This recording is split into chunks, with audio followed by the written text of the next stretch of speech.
How you doing, football fans? Final score, Navy 31, Army 13. What a great game to watch. It's always a pleasure to watch this game every year. Um, this is one of the great rivalries in college football, and it's proven because they get a whole weekend by themselves. No other teams play in the FBS except for these two teams each and every year. That's how blood thick this rivalry is. They're both respectable opponents towards each other, as they are our military factions, and we appreciate everything that these kids and young men and women do on both ends and all the other military factions, and we appreciate the competitiveness, the sportsmanship that they leave out there on the field. And we commend everyone that's a part of these factions that didn't take part in this game or was even around the game. We appreciate all you guys. With that being said, let's get into this football game that we seen today. 2 words. Blake Horvath. Blake Horvath. Dude is a baller. He was balling today. He was running with a man, like a man on a mission. I mean, a couple of them runs, he was looking for the contact and he was trying to run you over. And that's what these type of games call for. The means of these games call for. Who's gonna be tougher? Who's got the will to go out there and win? Coming into the game, I thought Army would probably win this game. I thought it would be close. Go check out WTP Sports Dudes podcast. You can catch us on Monday through Saturday, just about every day. Sunday, just about every day. I think the only day we don't podcast we do Wednesdays.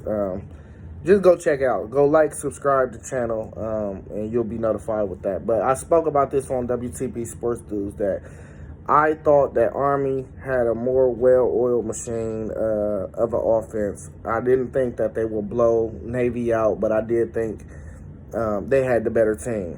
And tonight, Navy showed up. They didn't back down. And I still think Army is the better team, but on this particular Saturday, Navy came out with the win. Hats off to their defense. Their defense was flying around the field. Held Army to only 178 total yards offense, 65 on the ground. If you can hold a team like Army to 65 yards on the ground, and that's the main thing they want to do, is win the rushing attack. Oh, I'm sorry, excuse me. It was 65 yards passing. They held them to 113 yards on the ground. But the main thing they want to do is control the possession of clock, and they want to win outright the rushing attack in yards and all that.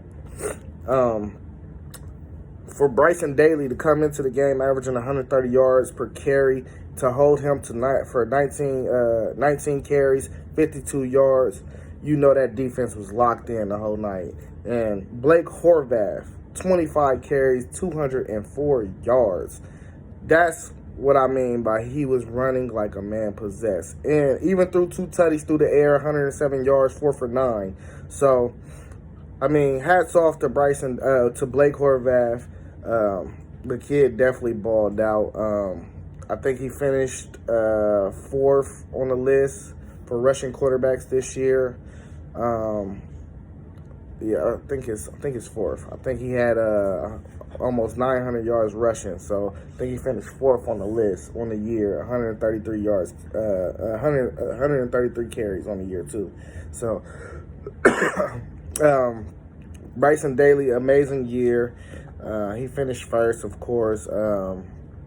In rushing for quarterbacks, and I think he might have been even the top 5 all around because the man is an animal. He runs that ball.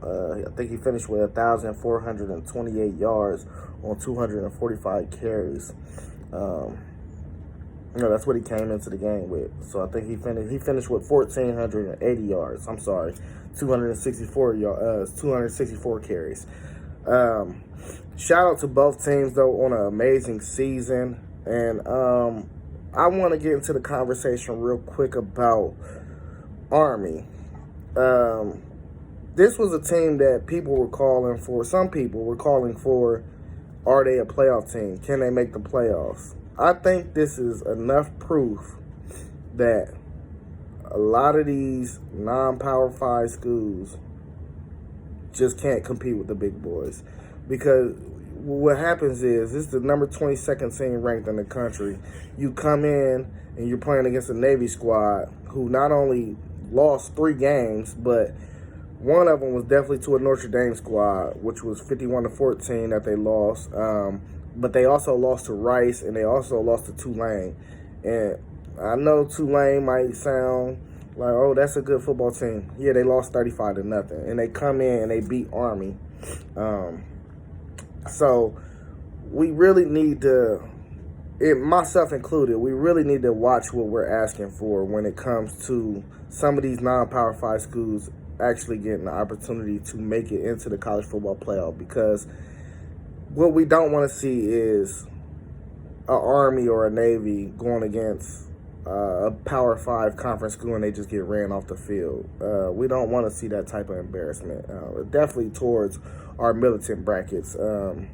We never want to see our militant teams lose. We want to see them successful at all times. So putting them in the best position might be what's best for the world. Yeah, Zen Master Zaya here. Please like, subscribe, comment. Make sure you tune in to WTP Sports Dudes as well. Parlay Poe. And shout out to Level Up Sports 10. Make sure you tune into those guys as well.